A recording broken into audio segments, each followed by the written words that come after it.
Hello, everyone, and welcome back to another episode of the Oath Podcast, where we empower our military and veterans community through education and advocacy. As always, I'm your host, Justin Rich, and finally, on my left-hand side here, joining me is Jesse Purrier, ladies and gentlemen, the permanent co-host here with me. Jesse, thank you so much for taking the time out of your busy schedule to join us, and thank you for, most importantly, going out of your way, really, not even really going out of your way, but thank you for taking the time to really just helping me educate and really advocate for our fellow veterans. No, absolutely. I appreciate the opportunity, and I look forward to what we can share with everybody. Absolutely. So today, what we're going to be doing is we're just really going to be taking the time to get to know Jesse and myself. It's very important for our audience to really be able to trust us and to respect us in the industry, and to know that not only are we two veterans ourselves, but we also bring a wealth of knowledge and the ability to really help with the advocacy component of things.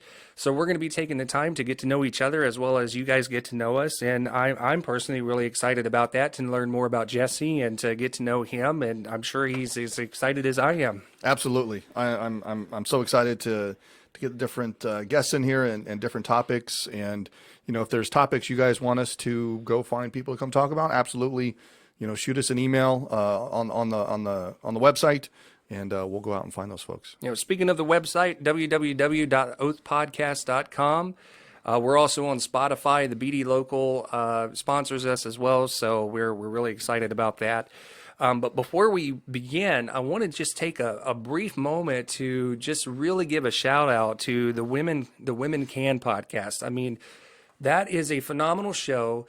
And for all of our female veterans and even just females in the community that are really looking into 30,000 shares and follows on Facebook and other social media outlets. I mean, that's huge. Awesome. That's really big. So really, if you have an interest that you want to speak out, if you're a female and you work in a male-dominated industry and you want to talk about your experience, reach out to them. And of course, you're always welcome to come on our show as well. We'd love to have you. But really, congratulations to those guys or those ladies.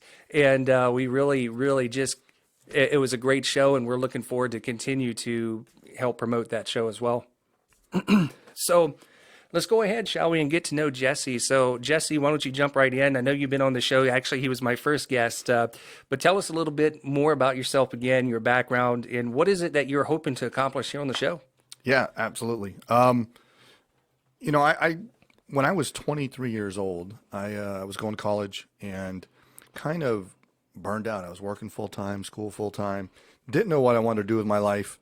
And I very distinctly remember watching the news and seeing the first President Bush being treated at Bethesda Naval Medical Center. And I at the time I was going to college, I wanted to be a physical therapist, and didn't really have the money for school, didn't want to get into loans even back then, and thought, well, if the Navy's good enough for the President of the United States, then maybe they can teach me something. So I went down to my local recruiter and enlisted as a corpsman of all things. And, but I did really well on my ASVAB test. So then I got a call from what was referred to as the nuclear field recruiter. And, they, had me come down, take another test, a bunch of math and science, and, did well on that test. And they offered me, nuclear power, in the Navy. And, of course, with that, they offered some increased rank. So I came in as an E3, and they threw $5,000 my way for an enlistment bonus and some other things. And so I enlisted as a Navy nuke, and then I volunteered for submarines and ended up being a nuclear machinist mate on submarines for a while. And towards the end of that tour, decided I wanted to try something different, and went and did nuclear field recruiting for Navy Recruiting District New York, of all places. And I reported to New York, my command in New York City in May of 2001. So of all places to be, I was in New York City on September 11th, 2001, to witness that firsthand. And that at that point in my career, I didn't really know what I wanted to do, whether I was going to stay, whether I was going to go. But I always, my goal when I joined the Navy was to always be looking for something that was going to help me when I got out of the Navy. Mm-hmm. So, I knew the military was a great place to learn a skill, a trade, something. So every class, every school, everything I did was focused on how does this apply outside of the Navy? How does this help me outside of the Navy? And I'll never forget, I went to my first, after basic, you go to what's called A school in the Navy. And I got there and we're doing our orientation, and there was this chief petty officer up there. He was kind of this is Orlando, Florida, so he was very tan and, you know, was definitely in the twilight of his career. And he said two things that stuck with me my entire life, and I would use it all the time when I would mentor junior sailors as I became more senior. And it was, get everything out of the Navy because the Navy's going to get everything out of you, which was something I really took to heart. The Navy will never give you anything you don't ask for. So, and the way I took that was, you know, if there's a school you want, if there's a command, something you want to do, you got to go get it. You got to ask for it. You know, if you're waiting for your detailer to call you and say, hey, I got this great deal for you, or these great orders, it's not going to happen. So, and because of that, I was able to go through my career and get the commands I wanted and the locations I wanted and the schools I wanted. And that guidance served me well for my naval career. And so when I think of those words that he said to me, and for life of me, I can't remember his name. That's what I think I want to achieve here on the show is I want to share that information and give that knowledge, you know, if we got guys that are active duty listening to us, and giving them that information to go seek stuff out. Don't wait. Don't procrastinate. And I see so many sailors, you know, that were in their third or fourth year of their tour. And I'd say, you know, well, what do you want to do? And they're like, oh, I don't know. Well, what did you come in for? I don't know. You know, and so, and it used to drive me crazy because I thought, okay, you're wasting your time here. You're wasting 3-4 years of your life. You're going to walk out, you know, you haven't got the skill you needed or something that's going to help you on the outside, you know, because maybe their job in the Navy and the military didn't translate well to outside civilian, and they hadn't taken the time to either use their educational benefits or seek other things out that made them a stronger, you know, something that would help them contribute in the civilian society once they exited, if they decided to do that. And so, you know, when I think of topics we want to talk about, I want to talk about educational benefits. I want to talk about, you know, home loan benefits and the VA and what's available out there when you get out as far as, you know, job training and education and what you can do with those benefits and how you can really stretch them out by going to schools like observe the Yellow Ribbon program. You know, what does that mean? How does that affect me? The VA home loan program, a lot of people think I can only use that once. Well, that's not the case at all. You can use that 100 times. You can just use it once at a time. So, you know, there's a lot of misconceptions out there. You know, what benefits do I have as far as education while I'm active duty? What can I do? You know, and so I really want to get that stuff out and talk about it and answer questions and get people to have that information so they can use it. I tell you, I wish personally, I've had some great experiences in the Army, and one of the things I'm looking forward to that I think really coasts well between the two of us, Jesse, is on my side, you got the Army perspective, right? On your side, you kind of got the complete opposite of that. You got the Navy perspective, which I think is really going to balance the show out quite well, because it's really important that even though, you know, we poke fun at each other and make jokes and stuff like that, we're all on the same team, right? I tell you, I was always appreciative of those Navy guys showing up to watch my six, you know, or when I saw a Navy pilot flying over, I knew my back was covered. So honestly, you know, it's really so encouraging to have the counter perspective, you know, the counter on here, and have the two different perspectives, but it works out so well. So, you know, here we're really blessed. We got JBLM right here, which is Air Force and Army. And then, of course, you know, you got Camp Murray for the National Guard. We got Yakima up there. And then, of course, we got Bremerton and, forgive me, Bangor. Yeah, Bangor. Bangor. You got the submarine base up at Bangor. You got the shipyard. You have Naval Base Everett, which has surface fleet. You got Whidbey Island, which is Naval Air Forces. So we have everything here. As far as a fleet concentration area, the Seattle-Tacoma area is one of the most complete The only thing we don't really have in the area is a Marine Corps base. Right. But we have Marines that are stationed up there at Bangor. And we have them right here in JBLM too. Strong presence with Marine Corps Reserves and even some active Marines that are actually up there on North Fort.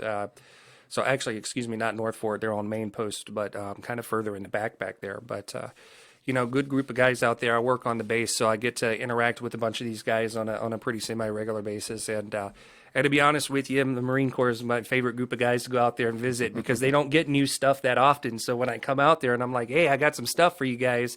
I mean, I've never seen a more, I mean, it's like giving my kid a Christmas present, it's just, Yeah. they get excited because they don't just get the stuff that often. And so it's really cool to work with them. But the other thing too is it honestly, it's great to have a passion for what you have a passion for and you have to educate because honestly, I think to myself, I wish I would have had an NCO because my last duty station was not the greatest for me. A lot of bad things happening to me. And I wish that I would have had that NCO that would have stood up and said, you know what, the Army, you got to ask. If you don't ask, they're not going to give it to you, right? I wish I would have had that mentorship, even as a junior NCO myself, going forward. So let's be real. It doesn't matter what branch you're in. You got good commands, you got bad commands, you got in the middle commands, right? And realistically, in my opinion, the good kind of are starting to become fewer and fewer, but I think everybody has that opinion when they get out of the military, right? They're like, yeah, back in my day, but realistically, it's like a few years from now, the soldiers today are going to be saying that. So. Well, and I would talk to junior sailors and it was probably the same in the Army for you. They would say, oh, I hate my chief petty officer or I hate the CO. And I would say, there's two great things about the Navy. Either he's going to transfer or you're going to transfer. So unlike a civilian job where you're just stuck with your boss forever as long as you work there, in the military, the great thing is eventually you're going to move. Right. Or they're going to move. You might have to put up with them for a couple of years, but you know what? In the long run, it's going to strengthen you. And really, it does us very well here in the community, job prospect-wise, to have that experience. Look, what better way to really go into a job interview and ask these different questions and be like, well, you know what? Because of my military experience, I've got experience dealing with guys that I get along with, guys that I can't stand. I mean, I got experience dealing with folks that are Muslim. I got experience with folks that are Jewish. I'm Jewish myself. I got experience with the Christians. I mean, you get such an array of different types of people that you get to work with. Yeah. Whether you love them or you don't like them or whatever the case may be, it is a blessing in disguise because that gives us that ability, really. And now we get to turn around and really educate and remind the veterans that, hey, look, this was an asset to you while you were in, whether you realize it or not. That's a strength, because any service, your goal is the mission.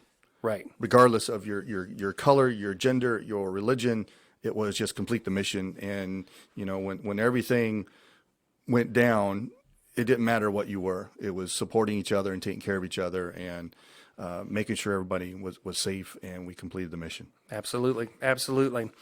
And, it's really exciting because, again, to have the ability to reach across the aisle is so important. And we poke fun and whatnot. And I'll give you an example. I say this wholeheartedly and sarcastically at the same time, but it really does take a special someone to be on a submarine, on a nuclear submarine, right? I mean, it takes a person that is dedicated to this country, to themselves, and to their men and women that are serving with them on that sub, right? It takes a special someone to do certain jobs. And you're only going to get that in the military, I believe. I mean, you got our law enforcement and stuff, and it takes a special someone to be on a SWAT team and whatnot. But ultimately, I think it's a good example of what it takes really to be in the military. You have to have a thick skin, and you have to be ready to, do jobs that you may not think that you were. You wanted to be you joined the military as a corpsman and wound up in the nuclear field. Yeah, no, absolutely. I think being on a submarine was easy because nobody was shooting at me. I didn't have to worry about that. That was much more scary than anything. I think about the Army and the Marines. Those guys are just heads and shoulders. Just the fact that you can run into somewhere and where there's live fire and everything going on is beyond comprehension to me. Right. I was always the opposite perspective. I'm like, well, the Navy guys, if they go, I remember the documentary about Captain McVeigh's ship that went down when he would deliver the nuclear bomb, the atom bomb, right? Oh, yeah. The Indianapolis. Right. And I'm like, first off, I was supposed to join the Navy, but the Army did something and they waived a 20 grand sign-on bonus. I was like, yeah, why not? Right. So, but as far as the Navy's concerned, I just thought to myself, knowing my luck, I would have been on the ship that went down. So like for me, I'm a strong swimmer, but first off, I'm 6'3", so having to do this all the time. And then secondly, it was, as far as the submarines are concerned, I'm like, I know I'm just going to be the guy that like brings us to our watery death, So, yeah, it really does. We have our pros and cons, and real quick, I do want to highlight, a branch of service that really gets poked fun of a lot is the Air Force, right? Everybody says, oh, the Air Force is easy. The Air Force is easy. Let me tell you something. The Air Force is not as easy as people make it sound or seem, right? I mean, I've met some pararescue guys that I would never want to mess with in my life ever. I mean, you're talking about some strong, I'm just going to say it, they're kind of crazy. Very few people are going to willingly go out there in the middle of a combat zone and be like, here I am, right? So, I mean, again, just another contrast to the services, every last one of them have their, areas where like, the Marines are like, oh, the Army, it's just about the numbers. And, the Army's like, oh, look at the Marines, So we all poke fun of each other, but we're one cohesive team in the long run. And we all come out with the same goal for the most part, and that's bring our battle buddies home. And then when we're at home, let's look after one another, right? So that's what we're here for. Excuse me. So really, other than what you're looking to, Jeep, like what would you say like your top priority is? Like if you had to have like a show that you could just put it all out there for, what would be your topic of passion, I guess? My topic would be education. Get your education. Use those benefits while you are there because they are so invaluable. I mean, from every skill and every type of field of work you can do in the civilian sector, you can do in the military, and the military will pay for it. When I was lucky enough to have the Navy pay for my graduate school, they sent me to Purdue University for 2 years. They paid me and they paid for my school. And I remember talking to the medical recruiter there. And at the time, this was 2006 timeframe. So Iraq was still going on, Afghanistan.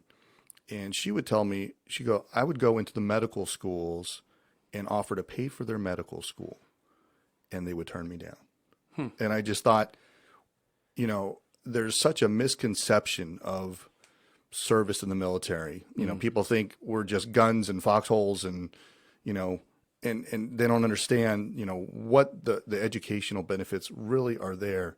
Tons and tons of free education that is invaluable, that can serve you your entire life, no matter how long you serve in the military, whether it's 4 years or 40 years, that education, not just the education you get from being in the military, but the critical education that's going to help fund your life after you get out. Right. And I feel so many people waste those benefits or don't take advantage of them or don't even know that they're there. And I know it's tough. I mean, when I was on the submarine and we were in dry dock, I signed up to go to a school and I had to drop out because I was literally working 100-hour work weeks. And I remember I told my command, I said, yeah, I had to quit school. And they're like, well, why did you quit? And I said, well, because I didn't have time. When are you going to give me time to study? And they just kind of looked at me and shrugged their shoulders. And so it was really up to me to figure that out. And it wasn't until I got on recruiting duty that I managed to solve that problem and figure that out. But so it can't, I understand it is difficult, but you have to find a way to use those benefits to your advantage. And even nowadays, with the new GI Bill, you can give some of your educational benefits away. Right. My wife got her master's degree using my GI Bill. So some people don't realize that or how that works. Right. Or you can give it to your kids and pay for their college education. And so it's important to me that people understand that and how that works. And it's not a difficult process, but it's something that you have to go through. Right. And, to speak along the lines of education as well, and speaking of your spouses and dependents and stuff, as a veteran, I'm 100% permanent and total. So because I'm 100% permanent and total, my wife actually goes to any Washington State public school for free. Yeah. And my daughter also gets that same benefit as well. So they both qualify for what's called a Chapter 35 resource because Yep. I'm permanent and total, right? Which means that my spouse and dependents can actually go to school for free and qualify for something similar to the old GI Bill where they just get a living stipend. It's not much. It's only an extra $1,000 a month, but it pays for their books, the whole 9 yards, and it gives us a little extra something at the end of the month as well. And of course, it's tax free. On that benefit, my wife also qualifies for Veterans Work Study as well as a part of this program. So honestly, there's a lot of resources out there. One of the things we should probably look into is actually having maybe one of the school certifying officials actually come in and actually talk about the GI Bill benefits at the schools. Well, yeah. Well, and each state is different. That's what Washington State offers. Right. But like if you go to Texas or if you're from Texas, just by being in the military, you get a free college education. Right. I had tons of friends that were enlisted from Texas, and they were doing their 4 years and having a good time, and their goal was to go back to Texas and go to school. Right. I've always advised, my military friends, some of them are which are still in. I've always said if you go into the military, use every ounce of education that you can. And the reason being is because you don't pay a dime while you're active duty. Absolutely. And you know what? When you get out, you still have your GI Bill, right? Yeah. So ultimately, use every bit of it. But one of the things that we can encourage that the military has gotten better about, but they still need a lot of work on is that time, right? I mean, let's be real. Who has time to study during a deployment, or It's who tough. has, or when you go to NTC for us, which is a 30-day, rotation down in California, like where are you going to find the time, especially when there's no internet space available, right? So realistically, these are things to consider. But more schools are beginning to really incorporate more military-friendly approaches, and it's only because people like you and me and our folks viewing, that have really come together as a community and said, hey, we need to address these, right, these situations, and more of your traditional type of schools like, University of Washington or Pacific Lutheran University or University of Texas, then a lot of more traditional brick and mortar type of schools are starting to actually create policies for military personnel. It's only happening because we're sticking up and advocating for each other. Well, and when I first came in the mid '90s, like the nuclear power program, you couldn't get college credit for it, even though it was a very tough curriculum. And it wasn't until the late '90s, early 2000s, where the Navy allowed an accredited body to come in and review the curriculum and recommend so many college credits. So you're just by being in the military and the schools you've already gone through, you're already ahead of the game. Right. You already have college credit. You just have to find the college that's going to give it to you and then apply that towards your degree so that you even have less classes you have to take. Right. And there were times I would do one class at a time and it'd be online. And when I was on the submarine, I know it's even improved since then, they would give us like stacks of floppy disks and you would take them underway and do your course and write all your papers and everything. And then when you came back, you would submit everything. Now, Jesse, for those that don't know, why don't you explain what a floppy disk is? No, Yeah, exactly. that's old school right there. I Yeah. remember actually when I was growing up, actually, we still had some of the old school Macintosh type of computers. They were really big and boxy, yeah. and then you had those massive floppy disks. But to this day, I still swear that Oregon Trail is the best of the best game ever. But I always died on that river. Always. I have yet to meet a person that has survived that river. But I just think it's funny. But with that being said, you're absolutely right, and education is really just a key component. So you're passionate about education. Obviously, we're passionate about all things really veterans, but education is really a big thing because it prepares us even when we transition to get out there. Really, we're not kind of complicating the system either. We have some resources to fall back on. There are employers that even if you have an associate's degree, they will take you on the condition that you finish out your bachelor's degree. There are plenty. Boeing is a good example of that. Boeing has great incentives for their employees to get their degrees. And getting in with Boeing or some of these other companies and working your way up from there is huge. And you can accomplish that while in the military. Your ERB is so important. Everything you do in the military, like it's on that ERB. Keep up with that. Make sure it's correct. Constantly watch your Absolutely. ERB. And then the other thing too is we always want to make sure that we're, in any school you have, I forget what it's called now, JSTs, Joint Service Transcripts, right? So those things are so important.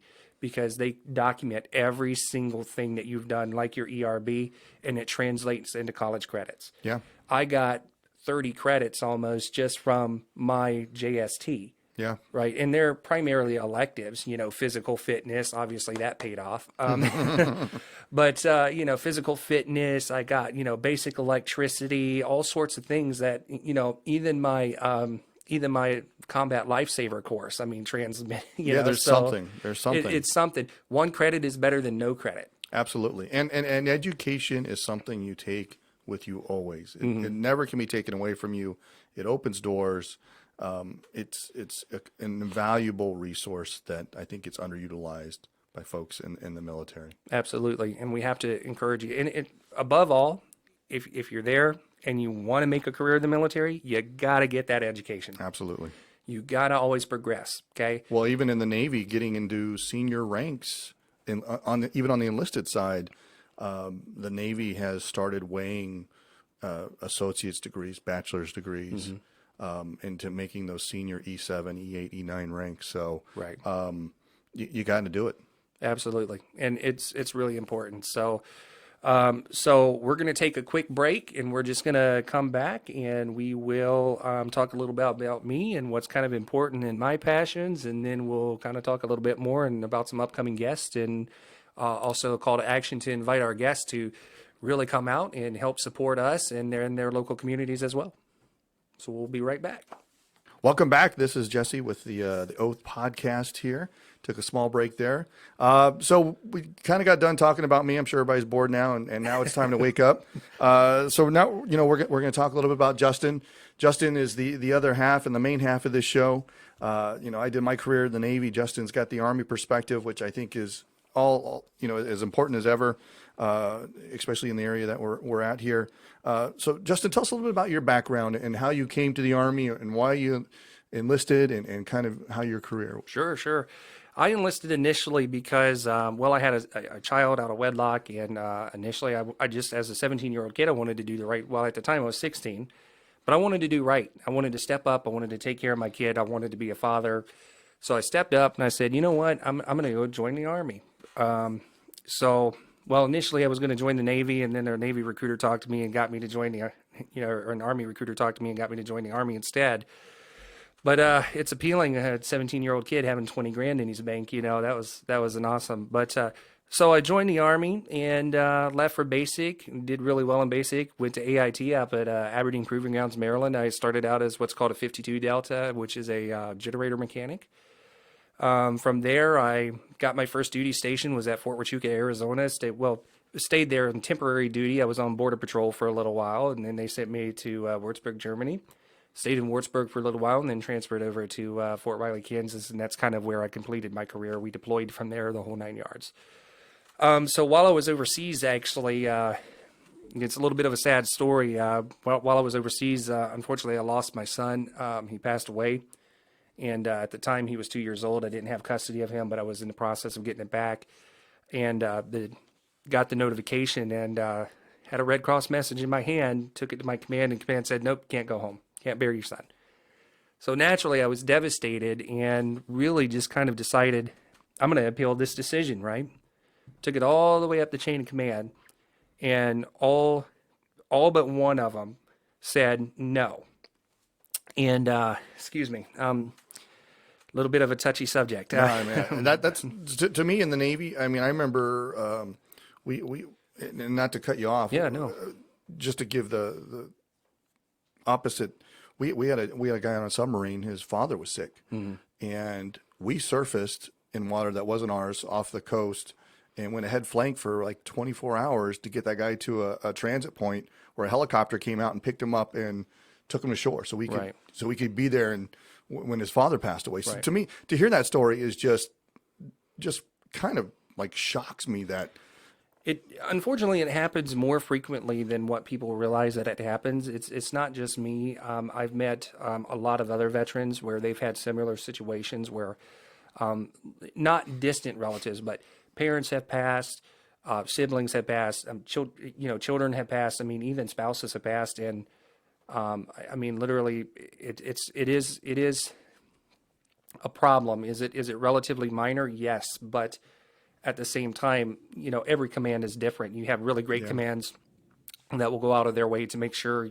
that you're taken care of. Unfortunately, I didn't have that command at the time. But you know what? That's a part of the reason why I'm here. I was mad and angry and upset and hurt for a very long time after that point. It really showed and reflected in my quality of work. It really showed. I was hurt over the situation, and post deployment, after the military decided because of my injury that they were going to discharge me, I literally had nowhere to go. So I get out of the military, and I wound up on the streets. I was homeless, right? I was just kind of hanging out, and I had no motive, no drive. I mean, I really was in a position to where I thought, nobody loves me, nobody cares about me. This was the height of the recession, so nobody was hiring at this time, right? I mean, this was a terrible time to be without a job Yeah. because people were getting laid off left and right. The only option was to join the military. So, I mean, I know several soldiers that have actually joined the military just as a result of what was going on during the recession, right? And so it's proven beneficial to them. But at the same time, there are people there that they had no other choice. That's what they had to do to feed their family. And so with that, getting out, I was in Minneapolis, Minnesota, or St. Paul, Minnesota, actually.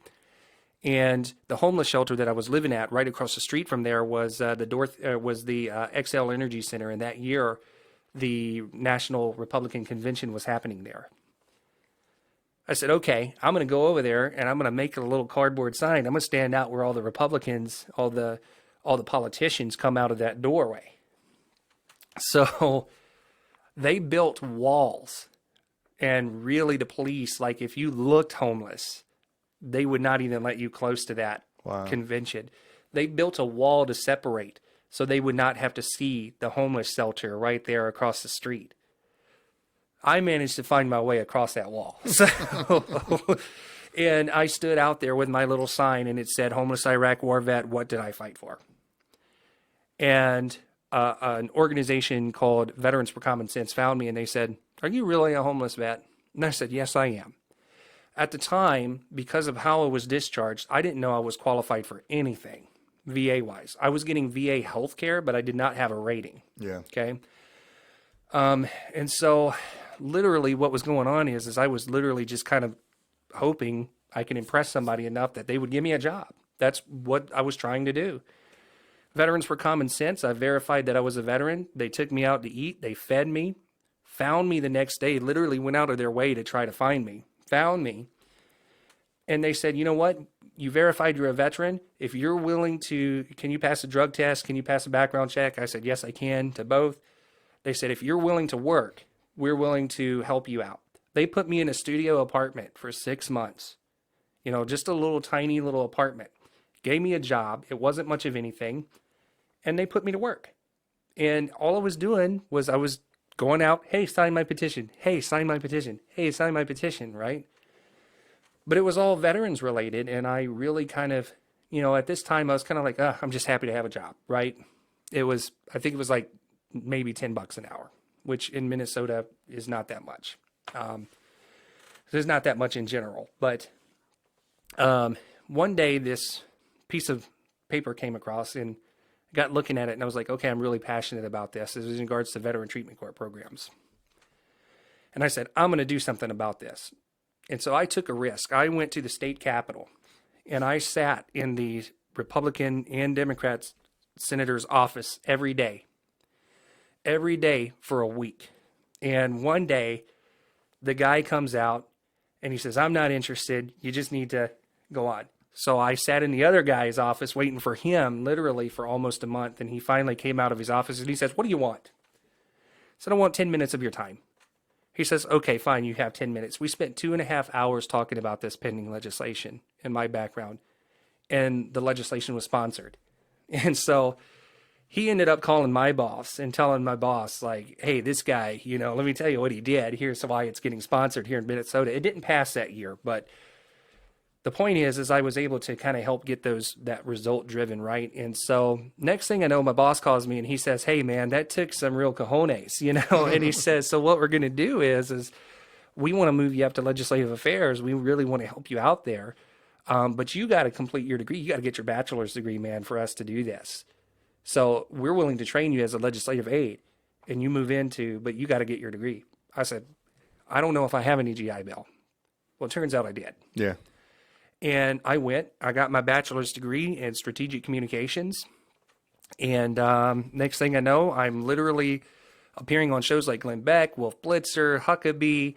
Down in Florida, I was actually leading press conferences of veterans that I felt were being unfairly prosecuted. And it just took off for me. And so it's all because of the experiences that I had while I was in the military, right? So my experience in the military was a combination of good and bad. Those last couple of years were just terrible for me. Yeah. Very, very bad. The first couple of years were great, right? I'm not counting basic and AIT. But ultimately it just came down to, I want to make sure what happened to me, ranging from the issue with my son to the issue of winding up homeless, I wanted to make sure what happened to me didn't happen to my fellow vets. And that's led me really into where I'm at today. So that's why I'm here, because somebody picked me up by the seat of my pants and said, "Hey man, remember, you're a soldier. Get up off the ground and do something about this. We're going to give you the chance, but it's on you." Yeah. And that's where I'm at today. Like, I truly believe that we have an obligation to one another, right? We are to leave no man or no woman behind. That does not stop when we leave the military. We have an obligation to continue to serve our country, our communities, ourselves, right, and each other. So I'm trying to harness what I went through and make sure that nobody else goes through that. Absolutely. I think your story is overwhelmingly powerful. I mean, it's almost a complete opposite of my story. Mm-hmm. You know, I didn't, even the injuries I suffered in the military, I never got to that point where they just were like, I almost feel like they just kind of threw you away. Right. And I think it all, that one situation where your son passed away, if they just let you go home, everything's different. Right. That one situation snowballed into other things for you. And I don't think your situation is that much of an outlier. Mm. I think that happens quite a bit. Right. Guys feel railroaded, and maybe they've, I saw it all the time in the Navy. If someone had a reputation as being difficult, then a lot of times they didn't get everything they needed. It was just, all right, let's just get them out of here. So, and not saying that you were difficult, but those types of, I think your story is very powerful. And that you went all the way to the bottom and then you've worked your way back up and you got your education and you're very passionate about veterans issues and you're knowledgeable and smart. And it just took someone to recognize that in you and dust you off and say, all right, soldier, get up on your feet and let's go. Right. We've all been through basic training and so we all have the ability to dust ourselves off. Sometimes we just don't believe in ourselves that we deserve better. Right. And sometimes it takes somebody showing us what we can do to go, yep, all right, and to get back on that path. Right. One of the things that I had to learn in the process, a couple of different things. First off, before I jump into that real quick, I actually was kind of a difficult soldier because I was really great at my job. Like, you wanted to go to the field with me. But when it came to operating in the garrison, I just didn't care. Honestly, my room was never clean. I mean, I was like, I was an 18, 19-year-old kid where I'm like, why do I have to clean my room? What difference does that make, right? I mean, why do I need to be properly shaven? And so, like, there was a certain level of responsibility here, right? We all have a certain level of responsibility.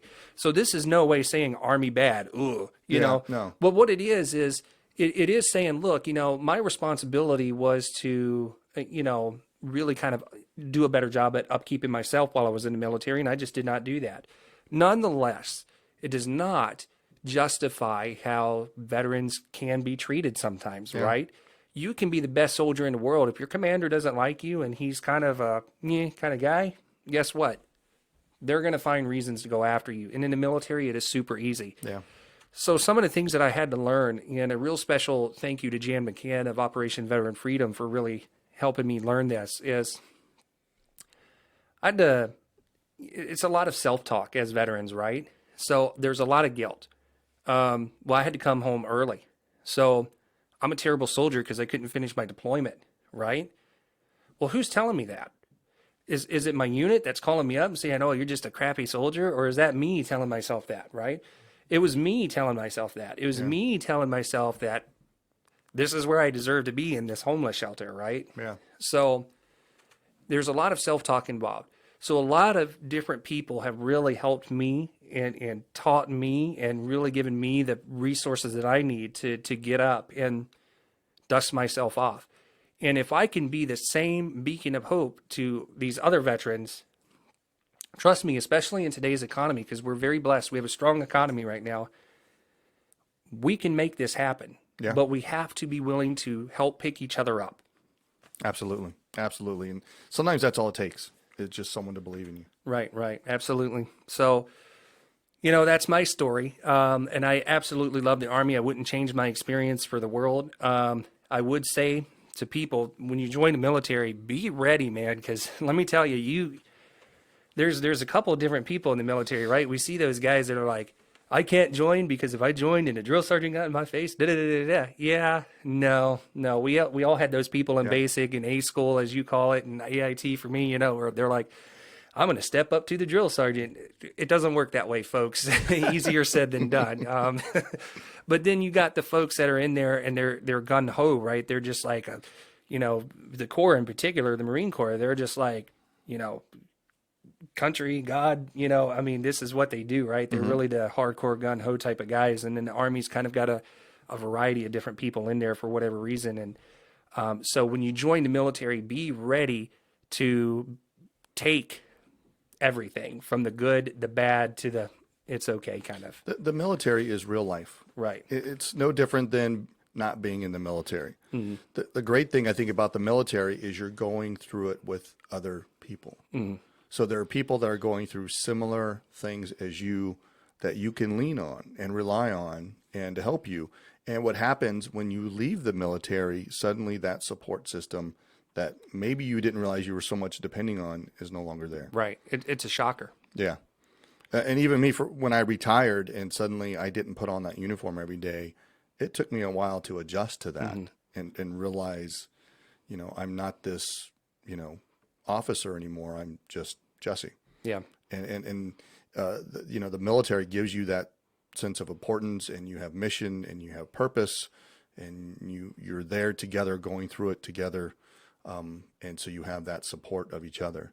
And I think that's when you leave the military and suddenly that's gone, sometimes it can be overwhelming. Absolutely. And that's why I'm a huge fan of when you get out of the military, try to find your group, you know, try to find somewhere that's going to support you, whether that's at a local church or congregation, or whether that's going to your VFW, American Legion.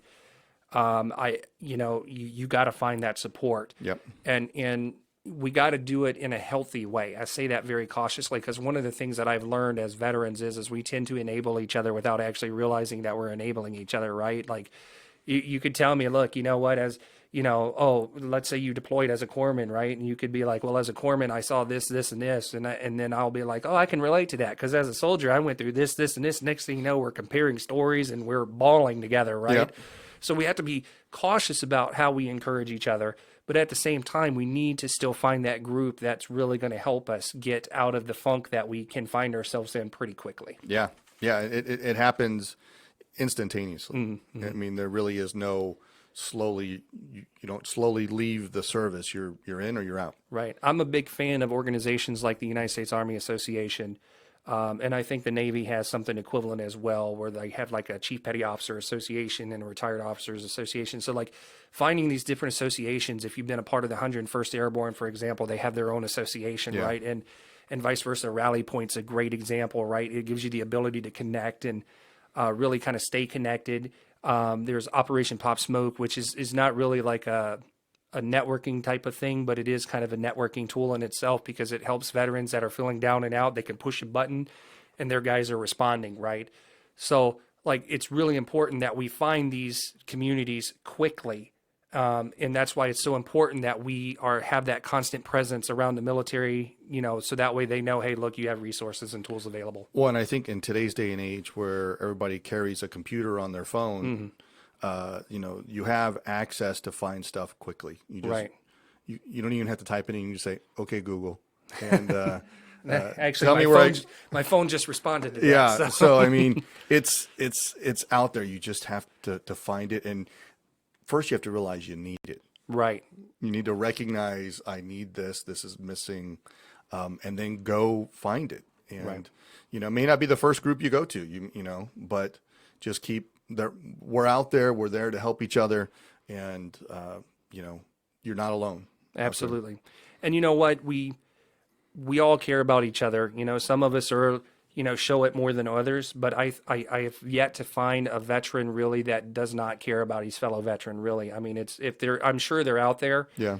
but it's a rarity, right? Especially the guys that have done more than 4 years. Yeah. So realistically, I know how I am. If somebody comes up and they say, look, I'm a vet too, I really need to talk to someone, whether it's about mental health or they just want to talk about whatever, right? I want to make sure that I'm there for my fellow vet. And, we got to do that for each other. Yep. Yep. So Justin, what topics do you want us to see cover on the show? Just about everything you mentioned. I think education is really so important. Really the big thing for me is that mental health piece, right? So it's not just talking about the resources that are out there, but it's actually getting people to talk about mental health, okay? Because we got to do away with that stigma, okay? We got to actually acknowledge that there's a problem. We've got to talk about it, right? We've got to talk about when the Army makes cutbacks to their mental health teams, right? We got to talk about when the Navy says, okay, you know what? We're going to cut back on our deployment resiliency counselors, right? Because that's a huge deal. Yeah. We need to address these things. We need to be talking about the resources that are available out there to them. We need to educate them on, okay, you know what? You have rights. Okay. Your command does not have to know that you're talking to a mental health professional. When I lost my son, right? Had I been in the States, I would have been able to go off base potentially and find someone to talk to, and they would have not said a word to my command. Right. But unfortunately, I did not have that resource when I was overseas. Right. Yeah. So we need to really learn what is out there. So mental health is a huge factor for me. And then on top of that, educating people on how to appropriately take these issues, whether it's mental health related, whether it's education related, or whether it's just, case management is a good example, federal case management. How do we actually engage in that process, right? So it's teaching how do we actually engage these government entities? How do we talk to our legislators? How do we talk to our community resources? How do we get more resources here?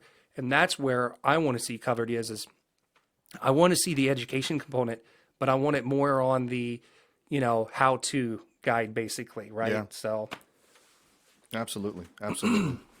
No, I think all that stuff's important, and there's the amount of information can be overwhelming. Absolutely. And because stuff is always changing. Right. And to stay on top of it is tough. Well, the military is notorious for change. Yeah. So we should definitely be adapted to one day showing up at the VA and a program that's been there for 10 years and suddenly it's like, okay, that program doesn't exist no more. Now you have to go through this, right? Yeah. It sucks that we have to go through that, but at the same time, it's realistic and that's how things work. And then lastly, I will say this too, finances. I was homeless. I was broke. And so a big part of that is because I wasn't responsible in my financial matters. Yeah. I'm very fortunate. We do have a guest coming, which we'll talk about at the end here. We do have someone that's going to come in and they're actually going to talk about financial literacy. So educating on like how to actually plan for retirement, how to plan for transition, what to do with the extra money you're getting from the GI Bill. What do you do with the extra money that you're getting while you're deployed and you're separated and in that hazard duty pay situation, right? What do you do with the extra couple $100 you might be getting for speaking a critical language? What do you do with this, right? So that's a huge component as well that I'd like to see on the show. Yeah. No, I think, when you think of the military, a lot of it is 18, 19-year-old kids that may not come with any financial literacy at all. Right. And suddenly they went from making minimum wage at McDonald's if they were working to suddenly, you know, as an E1, I think an E1 now is probably still making, I don't know what the pay is now, maybe 25, 30,000 a year. Yeah, maybe. To start. And that's a lot of money to throw at a 19-year-old. Right. And suddenly I'm buying the PS5 and the Xbox and a car. $70,000 truck, you know? And suddenly they get credit cards and they max them out and suddenly they're in some financial difficulty that they didn't even understand to begin with. And to even talk about like the TSP as a huge example, right? Because like we come into the military and we hear about this TSP and we're like, yeah, we're putting away for retirement, right? But they've got it in the wrong fund, right? So you take what's in a G fund and you're like, okay, but you're not getting any return, right? So we're going to talk a little bit about that as well, like the TSP. And like the TSP is an excellent program. It doesn't really, but we want to just get people more ready for transition and retirement. And, you know, it's always good to have a plan B in case something falls through, right? Like when the government shut down a few years ago, literally BAH was being affected. Landlords didn't care, right? They wanted their money. So ultimately, we need to make sure that we're adequately taking care of ourselves and our families financially. Yep, absolutely. I think that's all important stuff. And again, if there's topics you want us to talk about and go find experts on, go to oathpodcast.com, send us an email. We'll go find an expert, bring them on, and try to help shed some light on those topics for you. Absolutely. In fact, you can email us at info@oathpodcast.com. And then make sure in the subject line that you actually just head it up. If you want a guest on the show, say guest recommendation. If you want to be a guest, say, I don't know, something along the lines of request to be a guest. Just put it in the subject line so we know how to address it going into it. And we will always take all emails seriously. So with that being said, we're going to transition into the conclusion. And I just want to take a brief moment to, again, thank our host here at BD Local. This is a phenomenal place. Absolutely. This is an incredible resource, guys, really. I mean, you're not going to find many people that are going to put in the work like Sadie and Tim here at BD Local. I mean, these guys are phenomenal. They go out of their way to really help you get whatever message it is out of the, I mean, they are phenomenal. They put up with me, they can put up with anybody, I tell you that. So, and on top of that, it's also a great networking and resources, right? If you're going to not support it just out of the fact that it's a veteran-owned business, I might add, you should be supporting it because it's a locally owned business as well. So they're empowering our local community. So really, I would really just kind of encourage you guys to really check it out. Come for a studio tour. They have a beautiful studio.